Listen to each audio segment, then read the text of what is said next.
어린 나이에 사랑을 받아야 할 사람에게 짓밟힘을 당한 젊은이 한 분을 소개하려고 합니다. 이 이야기는 사람에게 가지고 있는 어릴 적에 받은 상처가 얼마나 그 사람을 침몰시키고 있는가를 잘 보여줍니다. 이 사람이 초등학교 다닐 때입니다. 아버지가 어머니와 그를 버리고 다른 여자와 결혼하여 한 가정을 꾸몄습니다. 버림받은 어머니는 그 아들만 바라보고 살았습니다. 어머니는 그를 키우기 위해 공장도 식당도 다니면서 애를 썼습니다. 그런데 그가 중학교에 들어갔을 때입니다. 어머니는 그를 고아원에 맡기고 다른 남자와 사랑에 빠졌습니다. 곧 오겠다는 어머니는 그 뒤로 한 번도 나타나지 않았습니다. 얼마나 어머니가 보고 싶은지 그 아들은 밤새워 눈물로 밤을 지새웠습니다. 그런데 점점 이 아들이 어머니에 대한 그리움이 미움으로 바뀌기 시작합니다. 그래서 그는 이 세상에 아무도 없다, 나 혼자밖에 없다, 자기가만 있다 생각하고 자기를 위하여 열심히 공부했습니다. 그래서 장학생이 되었습니다. 좋은 대학을 나왔고 대기업에 취직하여 결혼도 멋지게 했습니다. 불행 끝 행복 시작이다 이렇게 생각했습니다. 그런데 그 가정에 먹구름이 일기 시작합니다.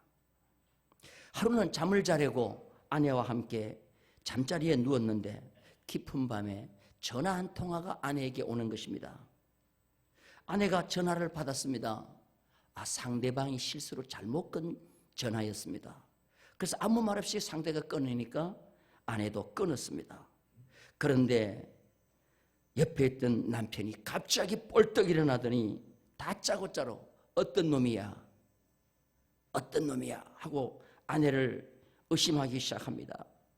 잘못 걸려온 전화 한 통화 때문에 이 두 부부는 잠을 꼴박 새우고 다투었습니다. 다음날 직장에 출근한 남편은 수시로 집에 전화를 하여 아내를 확인합니다. 의심받는 아내는 결국 참지 못하고 짐을 쌉니다. 행복해야 될 가정은 결국은 지옥으로 바뀌었습니다. 남편은 회사에서 적응하기가 힘들었습니다. 상사가 모두 자기를 버린 아버지와 같습니다. 결국은 직장에서 퇴출당합니다. 어릴 적에 가지고 있던 마음의 상처가 결국은 그 사람의 인생을 침몰시키고 말았습니다. 이거는 상담에 나오는 실화인 것입니다. 어릴 적에 마음에 가지고 있는 상처가 치유가 되지 아니하고 그대로 가지고 있으면 그 상처로 인해서 어른이 된 그 사람도 침몰하고 마는 것입니다. 심리학에 성인 아이라는 말이 있습니다. adult child라는 말인데요. 몸은 자라서 성인이 됐는데 정서적으로 영적으로는 어린아이와 동일한 그런 상태 속에 있는 어른을 말합니다. 식물은 싹이 나올 때 가만히 보면요, 상처를 받으면, 어릴 때 싹이 나올 때 상처를 받으면 그 상처 지워지지 않습니다. 그 어른이, 그 식물이 자라도 그 상처는 계속 있는 거예요. 몸은 자라는데 어릴 적에 받은 속사람 상처는 그대로 가지고 있습니다. 이걸 성인 아이라고 합니다. 육체는 성인이 되었는데 정신은, 영적으로는 아직까지 어린아이와 똑같다는 거예요. 어린아이에게는 두 가지의 성격이 있습니다. 하나는 긍정성과 부정성이 있습니다. 긍정성은 밝은 부분에 영향을 미치는 것이고, 부정성은 어두운 그림자를 드리는 역할을 합니다. 그런데 어릴 적에는 누구든지 다 긍정성과 부정성이 다 있는데 특별히 긍정성이 발달되지 않고 부정성이 발달되는 그런 어른이 있습니다. 이런 사람은 다른 사람의 입장을 전혀 고려하지 않습니다. 아무리 나이를 먹어도 자기의 어두운 그 삶이 자기를 그대로 표출시킵니다. 그래서 그는 절대로 성공적인 삶을 살아갈 수가 없습니다. 이런 성인 아이가 자리 잡고 있는 사람은 평생 폭넓은 사랑을 못합니다. 목회를 하면서 많은 성도님들하고 이렇게 보면 그런 경우가 참 많이 있어요. 그래서 바울은 뭐라고 그랬냐 하면은 사랑은 다른 것이 아니다. 사랑은 오래 참고 오래 견디는 것이다. 여러분들 히브리 고린도전서 13장에 보면은 사랑은 언제나 뭐요? 오래 참고를 시작하는 거예요. 맨 마지막에 사랑은 뭐예요? 견디는 것이다. 여러분, 참는 거하고 견디는 게 뭐가 달라요? 글자만 달라요. 따라서 사랑은 참는다. 어떻게 성격이 급한지 확 하고 불같이 일어나 놓고는 나중에는 미안하고 나 당신 사랑해. 그건 사랑이 아니에요. 사랑은 뭐냐? 참는 거예요. 사랑은 견디는 거예요. 할 말 다 하고 어떻게 삽니까? 내 하는 대로 다 하고 무슨 사랑을 해요? 사랑은 오래 참고 견디는 것입니다. 한번 따라서 합시다. 사랑은 오래 참고. 그렇게 쉽게 빨리 얘기하면 오래 못 참아요. 사랑은 오래 참고. 다 같이 시작. 사랑은 오래 참고 견디는 것이다. 바울은 어른이 되고 난 뒤에 어린아이의 일을 버렸다, 그렇게 얘기합니다. 바울이 왜 하나님 앞에 크게 들었어요? 맞습니까? 어른이 되고 난 뒤에 그가 어릴 때 가지고 있던 모든 어릴 때 상처 다 버렸다는 거. 어린아이의 일을 버렸다 그랬어요. 자, 우리 성경 한번 보겠습니다. 고린도전서 13장 11절 다 같이 읽겠습니다. 고린도전서 13장 11절 다 같이 읽겠습니다.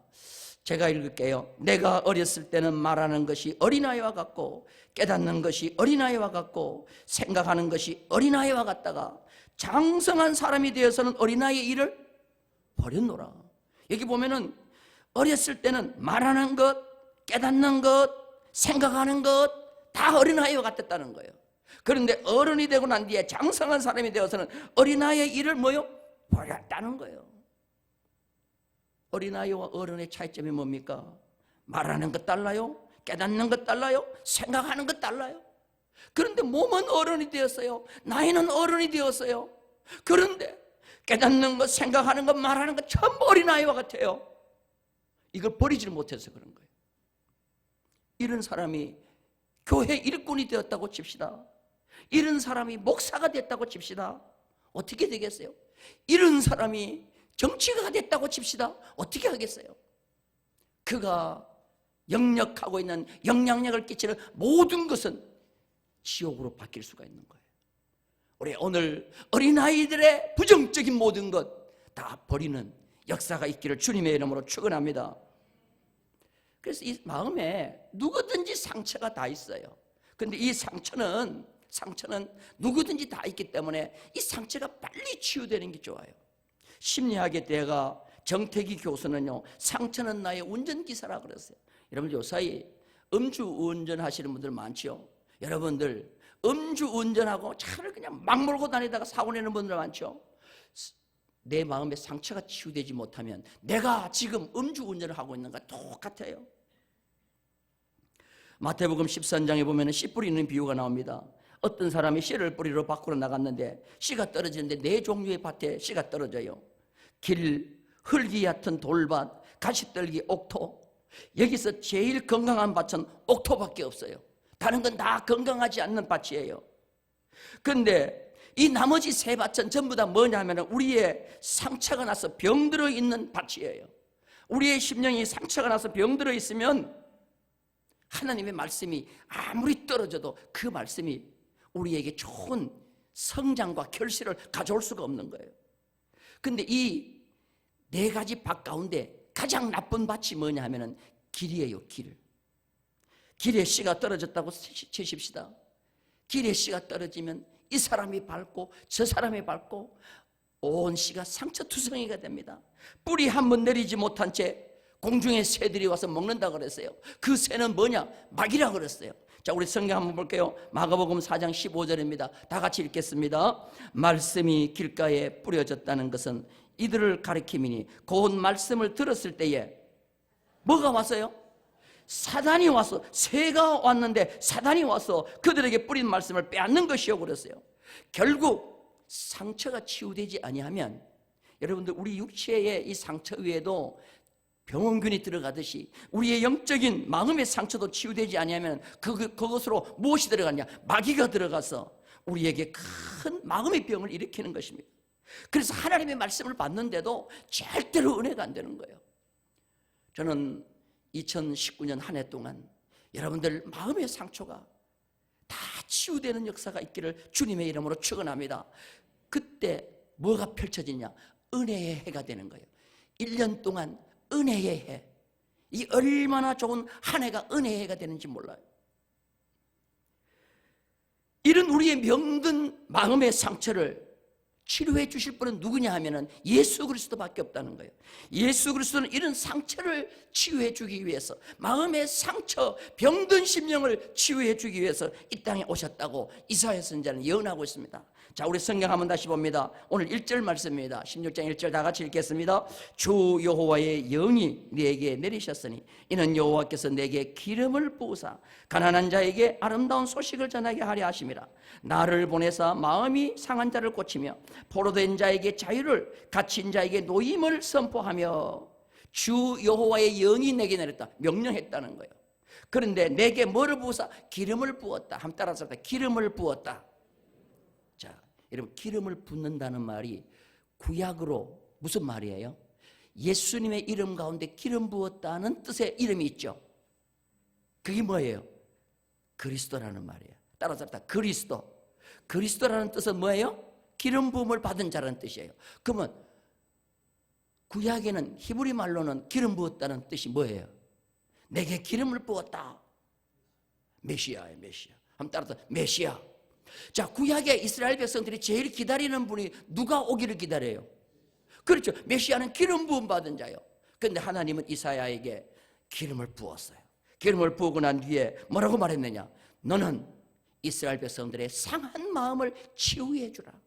상한 마음이 치유가 안 되면 그 사람에게는 아무리 하나님의 말씀에 들어가도 은혜가 안 되고 영적인 성숙함이 이루어지지 못한다는 거예요. 저는 오늘 예수 그리스도가 이 자리에 오셔서 오늘 여러분들의 우리의 모든 마음의 상처를 만져주시고 치유해 주시는 역사가 있기를 주님의 이름으로 축원합니다. 남편만 보면은 갑자기 밥맛이 떨어지. 아내만 보면은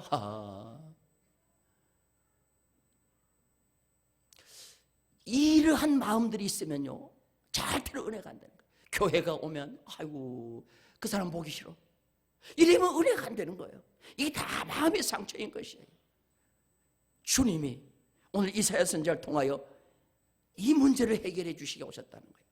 예수 그리스도가 우리 속에 들어오면은 우리의 마음에 어떤 상처도, 어릴 적에 가지고 있던 그 어떤 상처도 예수님을 통하여 다 치유해 주실 줄로 믿습니다. 자, 중요한 말씀이에요. 예수님이 이 땅에 오셨어요. 30세가 되셨어요. 처음으로 성전에 들어가셨어요. 그리고 예수님이 성경을 펴셨어요. 어떤 성경을 펴셨을까요? 오늘 이사야서에 있는 이 말씀을 펴셨어요.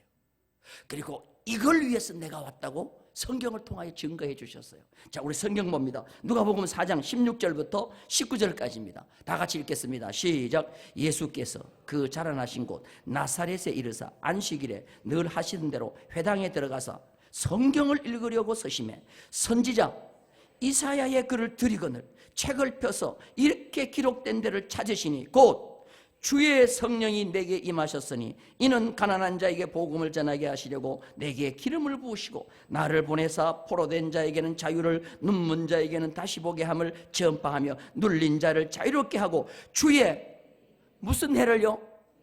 은혜의 해, 은혜의 해. The year of grace. 이 태양, 하늘에 있는 태양 해를 말하는 게 아니고 year, 영어로 금년, 1년, 이런 이 연을 말하는 365일 은혜의 날이 계속 이어지게 하기 위해서 예수님이 오셨다는 거예요. 예수님이 이 땅에 오신 이유는 우리에게 뭐예요? 은혜의 해를 계속 주시기 위해서 오신 분인 줄로 믿습니다. 그래서 저는 금년 한 해가 우리에게 인생 최고의 해인 은혜의 해가 되기를 주님의 이름으로 축원합니다. 구약에 이스라엘 백성들이 50년마다 한 번씩 돌아오는 해가 있어요. 그러면 그날을 손꼽아 기다립니다. 그 날이 두 글자인데 무슨 연일까요? 아유, 잘하시네. 희년, 욕이 아닙니다. 욕이 아니고 그녀는 이 아주 제일 기쁜 해가 돌아왔다는 거예요. 한번 따라서 희년. 이게 50년마다 돌아오는데 이걸 손꼽아 기다리는 거예요.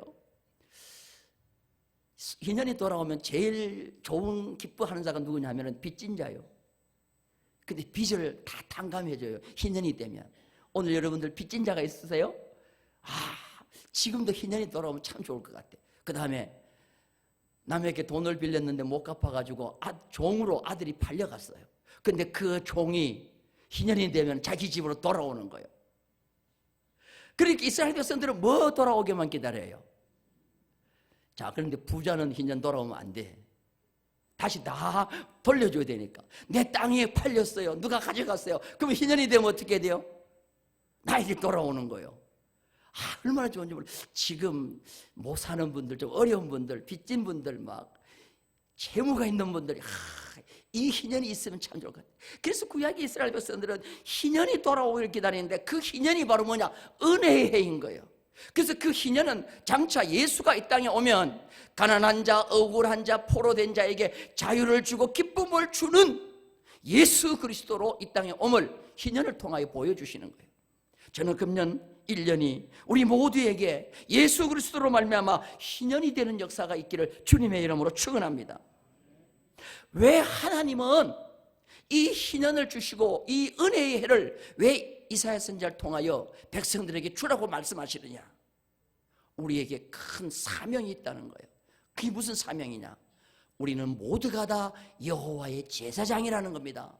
하나님의 성전에서 수종 들고 헌신하고 봉사하는 여호와의 제사장들인데, 이 여호와의 제사장이 마음에 상처가 있어서 그 상처 때문에 제사장의 업무를 잘못 감당하면 안 된다는 거예요. 그래서 하나님은 오늘 이사야 선지자를 통하여 마음에 상처 있는 모든 자들의 상처를 치유해 주고 그들을 여호와의 성전의 제사장을 삼으라는 거예요. 자, 우리 성경 한번 보겠습니다. 자, 이사야 61장 6절입니다. 다 같이 큰 소리로 읽겠습니다. 시작.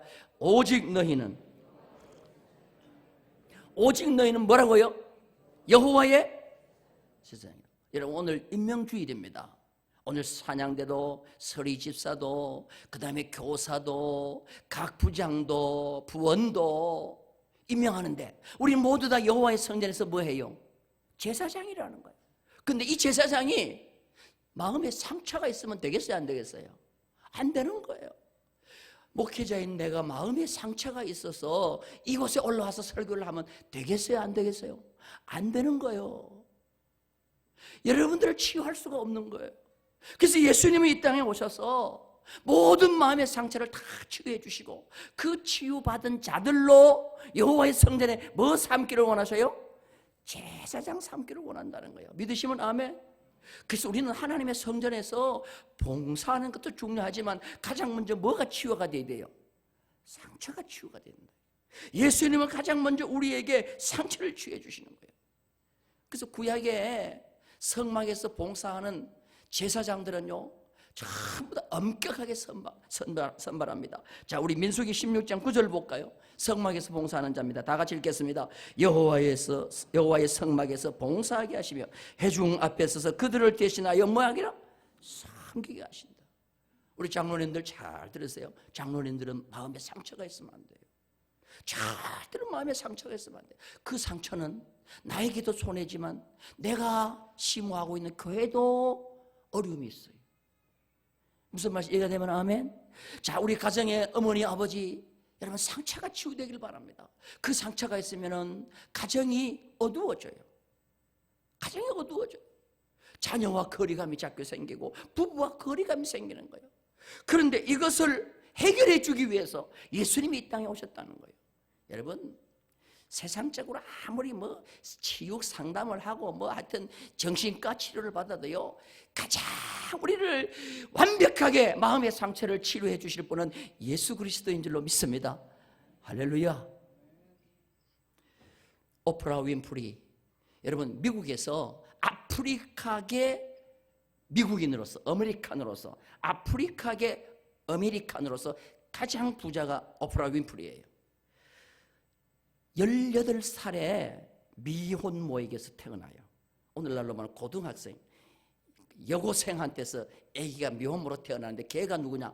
오프라 윈프리예요. 6살 때까지 외할머니 손에서 자랍니다.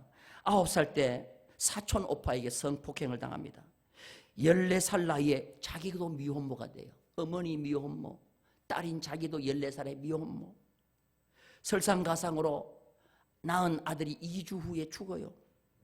얼마나 이 오프라 윈프리의 삶이 칠흑같이 어둡습니까?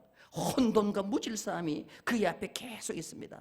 그런데 이런 그가 세계적인 토크쇼의 진행자가 되면서 미국의 갑부가 된 거예요. 왜 그러냐? 예수 그리스도를 만나고 난 뒤라는 거예요. 예수 그리스도를 만나고 그의 마음에 상처가 치유되니까 상처받은 사람들이 그 오프라 윈프리의 얘기를 들으면서 다 상처가 되는 거예요. 이게 바로 뭐냐? 여호와의 제사장으로 하나님이 삼으셨다는 거예요. 할렐루야. 그래서요, 상처를 받았다 치료된 자가 남의 상처를 이야기해 주면 치료가 더 잘 되는 거예요. 나도 그런 경험이 있다는 거예요. 동질성이 있다는 거예요. 오바마 대통령이 되는데 가장 큰 영향력을 발휘한 자가 누구냐면 윈프리예요. 이게 제사장 역할을 감당하는 거예요. 한 사람의 여성 한 사람이 예수 그리스도를 정확히 만나니까 국가의 대통령도 세우는 능력이 생기는 거예요. 이게 제사장 역할이라는 거예요. 오늘 우리 충북교회 모든 성도들 최고의 교회가 되려고 하면 우리 모두의 마음의 상처가 치유되고 우리 모두가 제사장 역할을 잘 감당할 때 하나님께서 우리도 교회도 이 지역의 최고의 교회로 세워주실 줄로 믿습니다. 제가 항상 얘기하는 것이 이어령 장관의 이 얘기를 하잖아요.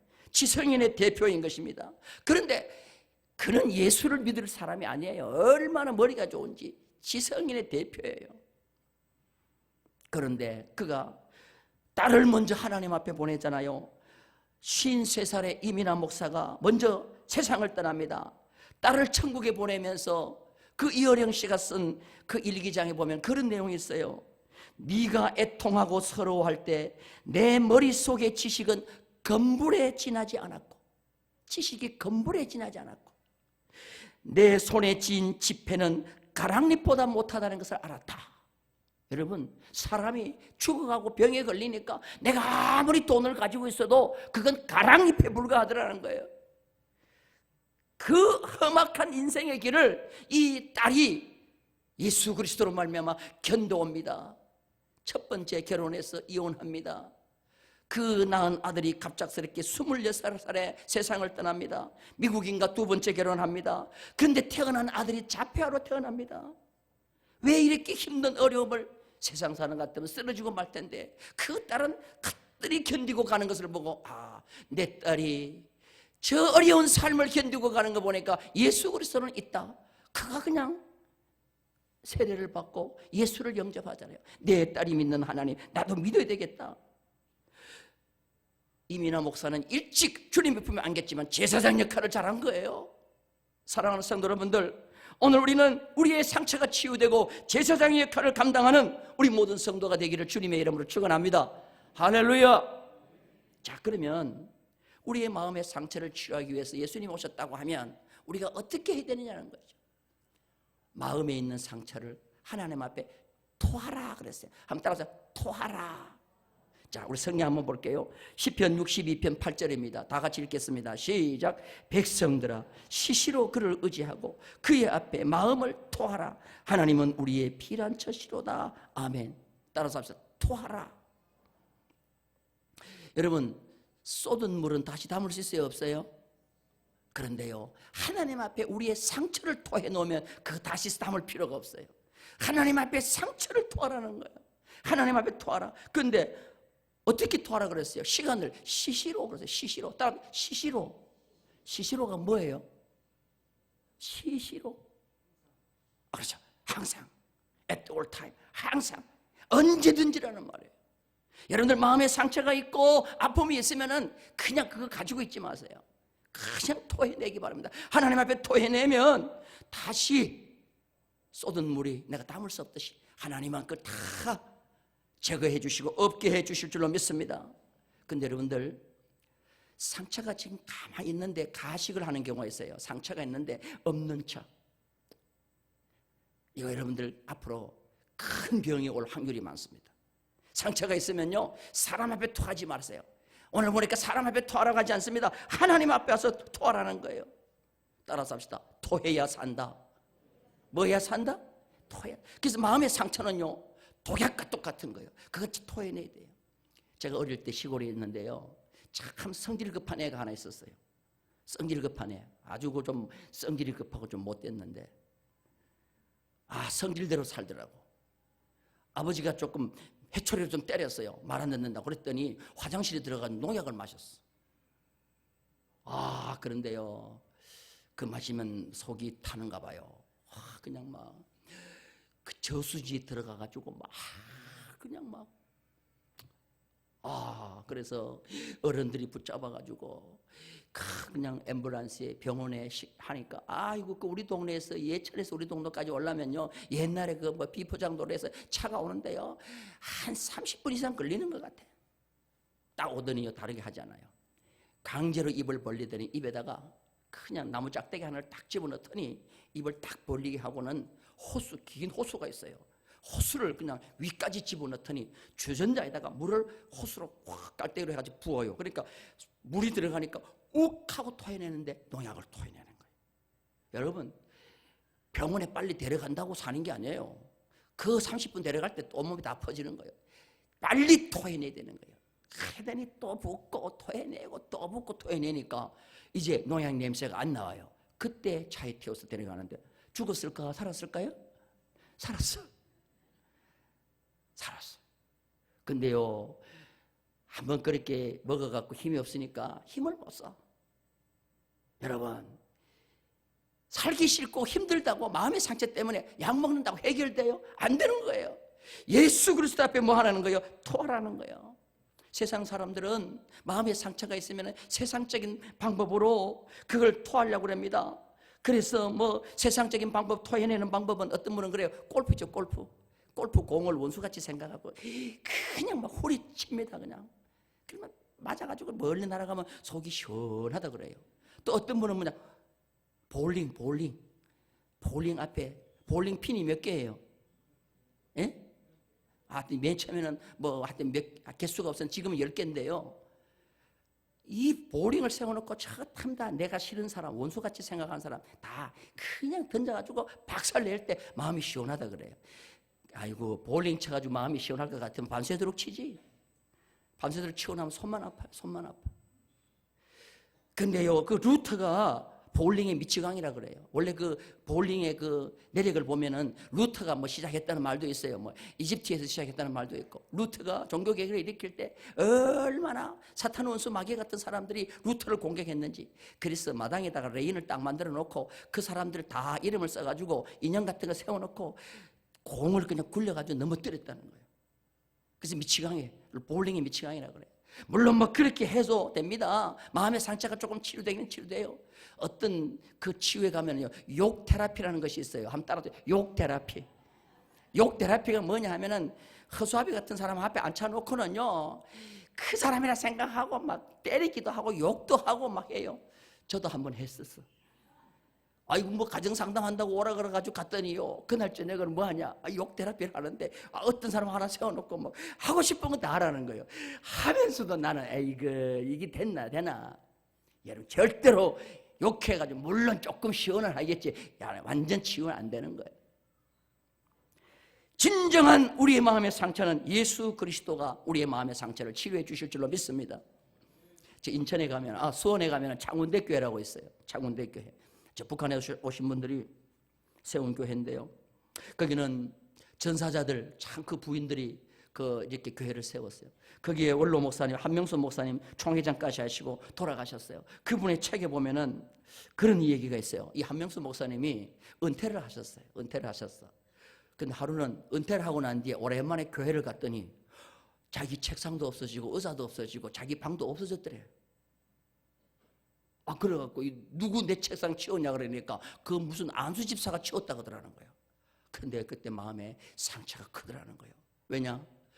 전도해가지고 세례 줘가지고 서리 집사식 해가지고 안수 집사까지 자기가 시켜줬는데 그 안수 집사가 자리를 싹 치웠다는 거예요. 마음에 상처가 커가지고 기도하는데 막 기도가 안 나오더라는 거예요. 그런데 시편을 딱 읽다 보니까 이거 시편에 보니까 다윗의 저주의 기도가 있더라는 거야. 그걸 읽으니까 속이 시원하더래요. 그래서 다윗의 시편 109편을 한번 봐요. 109편 8절입니다. 8절부터 11절까지 12절까지 13절까지 있네요. 우리 다 같이 한번 읽어봐요. 다윗이 원수에게 저주하는 내용입니다. 시작.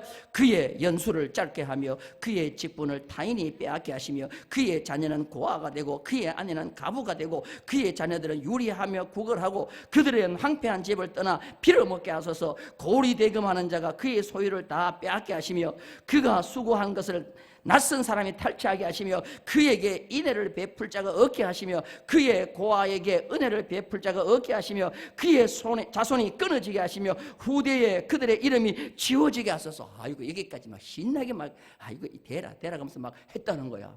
그런데 잠시 뒤에 조금 더 있다가 하나님 취소, 조금 전에까지 한 거 취소. 자, 그 뒤에 무슨 성경이 나왔는지 보십시다. 109장 17절입니다. 다 같이 읽겠습니다. 시작. 그가 저주하기를 좋아하더니 그것이 자기에게 임하고 축복하기를 기뻐하지 아니하더니 복이 그를 저주를 싫게 했더니 그 저주가 누구한테 돌아왔어요? 그래서 대부분 하나님 조금 전에 했던 거 취소. 여러분 욕하고 저주하지요. 그게 나중에 누구한테 돌아와요? 성경을 끝까지 읽어봐야 돼요. 앞에만 읽으면 안 돼. 끝까지 읽어봐야 돼. 따라서 성경은 앞에만 읽으면 안 된다. 내게 은혜 된다고 그것만 읽고 팍 뜯으면은 그 뒤에 그것이 누구한테 와요? 나한테 오는 거예요. 한나 보세요. 얼마나 괴로웠습니까? 근데 하나님 앞에 통곡하고 기도하잖아요. 자, 사무엘상 1장 10절입니다. 다 같이 읽겠습니다. 시작. 한나가 마음이 괴로워 여호와께 기도하고 통곡했어요. 그랬더니 하나님께서 그 마음의 원통함을 해결해 주시지 않으세요? 해결해 주시는 거예요. 자, 그 다음에 하나님 앞에 토하고 이렇게 우리가 말씀 들을 때 우리의 심령이 치유가 되는 거예요. 여러분 오늘 또 말씀 듣는데 여러분들 많이 치유되는 역사가 있어요. 자, 우리 성경 한번 봅니다. 시편 107편 19절 20절입니다. 시작. 이에 그들의 고통 때문에 여호와께 부르짖으며 그가 그들의 고통에서 그들을 구원하시되 그가 그의 뭐를 보내요? 말씀을 보내어 그들을 고치시고 위험한 지경에서 뭐예요? 그래서 상담하게 해서 이 하나님 앞에 드리는 이 예배를 집단 상담이라고 그래요. 따라서 집단 상담. 제가 여러분들 가정에 일일이 다 상담 못 해주잖아요. 그런데 여러분들 반드시 내 문제 말씀을 통하여 오늘 이 예배를 통하여 말씀을 통하여 내게 주신다고 믿고 오시면 반드시 치유되는 역사가 있을 줄로 믿습니다. 그래서 하나님께서 이 땅에 교회를 세우신 목적이 뭐냐? 마음의 상처를 치유하고 이마에 얼굴에 있는 모든 주름을 제거해 주기 위해서 하나님의 이 땅에 교회를 세우신 줄로 믿습니다. 자, 마지막 성경 한 절 봅니다. 에베소서 5장 27절입니다. 다 같이 읽겠습니다. 시작. 자기 앞에 영광스러운 교회로 세우사 티나 주름 잡힌 것이나 이런 것들이 없이 거룩하고 뭐요?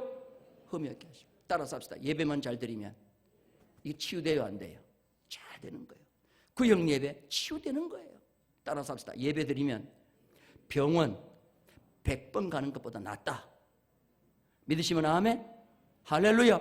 그래서 금년에 한 해 동안 우리 모든 충북교회 성도들, 이 자리에 함께한 성도들, 예수 그리스도로 말미암아 우리의 마음의 상처가 다 치유되는 은혜의 해, 희년이 되기를 주님의 이름으로 축복합니다.